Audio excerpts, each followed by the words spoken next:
Scoreboard की फुसफुसाहट।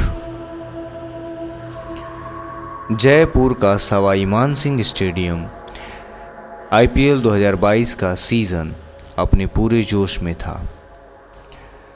Rajasthan Royals का हर match stadium को हाउसफुल कर देता था, लेकिन इस स्टेडियम में एक कोना था जिसके बारे में लोग बात करने से भी कतराते थे।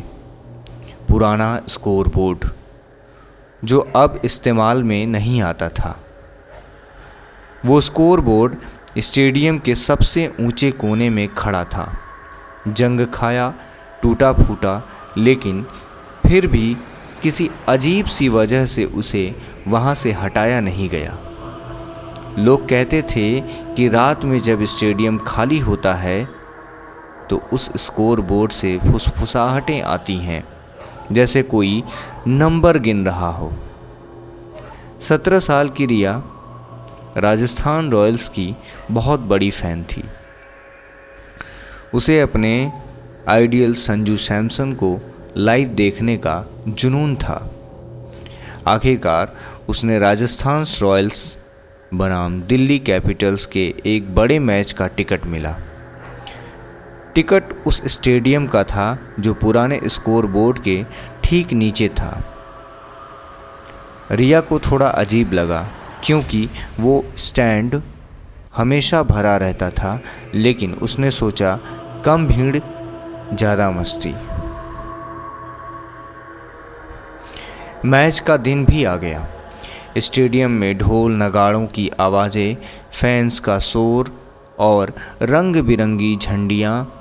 रिया अपनी सीट पर पहुंची। उसने देखा कि उसकी बगल में सिर्फ कुछ लोग ही थे और स्कोरबोर्ड का छाया ठीक उसके नीचे पड़ रहा था। मैच शुरू हुआ।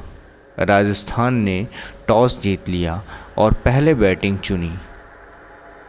रिया जोश में चिल्ला रही थी, आर आर आर आर। लेकिन पहले 5 ओवर में ही उसने कुछ अजीब महसूस किया।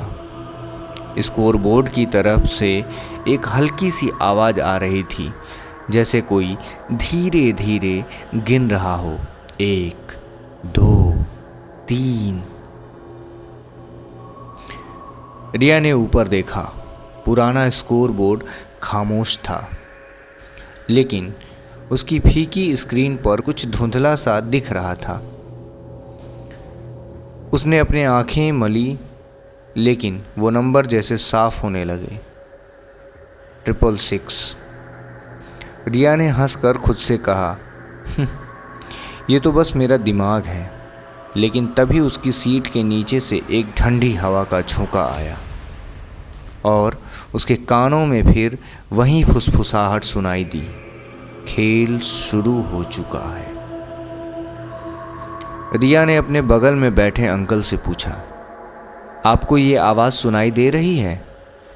अंकल ने उसे अजीब नज़रों से देखा और बोला, कैसी आवाज़ें? तू मैच देख बच्ची। रिया ने फिर से स्कोरबोर्ड की तरफ देखा। अब उस पर नंबर्स बदल रहे थे, 665, 664, 663, जैसे कोई उल्टी गिनती गिन रहा हो। उसका दिल ज़ोर ज़ोर से धड़कने लगा। उसने अपने मोबाइल से स्कोरबोर्ड की फ़ोटो खींची, लेकिन फ़ोटो में स्कोरबोर्ड खाली दिख रहा था। मैच चल रहा था, लेकिन रिया का ध्यान अब खेल पर नहीं था। उसे बार बार लग रहा था कि कोई उसे देख रहा है। उसने पीछे मुड़कर देखा। स्कोरबोर्ड के नीचे एक साए जैसी आकृति खड़ी थी। वो एक लंबा पतला सा आदमी था, जिसके कपड़े फटे हुए थे और चेहरा अंधेरे में डूबा हुआ था। रिया ने अपनी टॉर्च ऑन की और उसकी तरफ रोशनी डाली।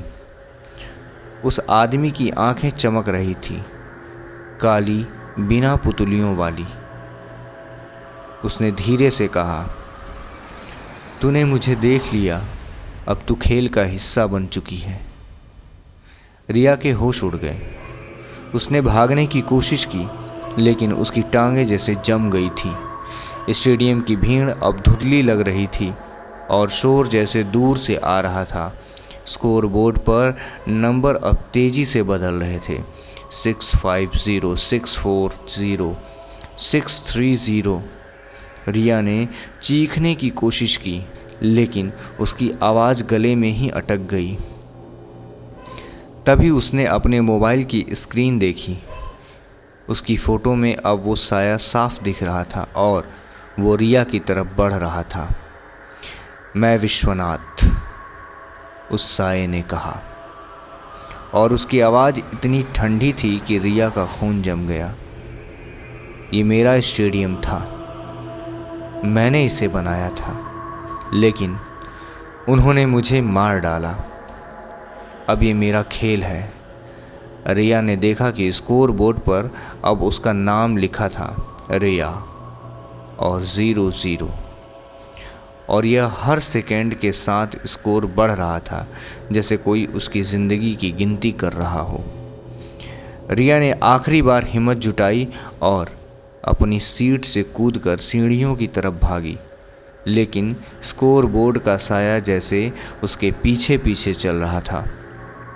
स्टेडियम का गेट दूर होता जा रहा था। तभी उसका मोबाइल गिर गया। स्क्रीन पर अब सिर्फ विश्वनाथ का चेहरा था, जो हंस रहा था। उसकी हंसी स्टेडियम में गूंज रही थी और स्कोर बोर्ड पर नंबर अब 0 था। अगली सुबह रिया के दोस्त स्टेडियम पहुंचे। रिया रात से गायब थी। पुलिस ने तलाशी ली, लेकिन रिया मिली नहीं, न उसका मोबाइल मिला। स्कोर बोर्ड के नीचे बस उसका एक फटा हुआ टिकट पड़ा था, जिस पर लिखा था खेल खत्म। कुछ पुराने कर्मचारियों ने फुसफुसाते हुए बताया कि विश्वनाथ एक इंजीनियर था, जो उस स्कोर बोर्ड के नीचे काम करते वक्त एक हादसे में मर गया था। लोग कहते हैं कि उसकी आत्मा स्कोर बोर्ड में बसती है और जो भी उसकी फुसफुसाहटें सुन लेता है वो अब खेल का हिस्सा बन जाता है। आज भी जयपुर में लोग उस स्कोर बोर्ड से डरते हैं। रात में जब स्टेडियम खाली होता है तो वहाँ से एक फुसफुसाहट सुनाई देती है और स्कोर बोर्ड पर कभी कभी एक नाम चमकता है, जो अगले दिन ही गायब हो जाता है। तो दोस्तों, आपको क्या लगता है, क्या रिया सचमुच उस साये से मिली थी, या ये सब बस उसका डर था? अगर आपके साथ भी कुछ ऐसा हुआ है तो कमेंट्स करके ज़रूर बताएं।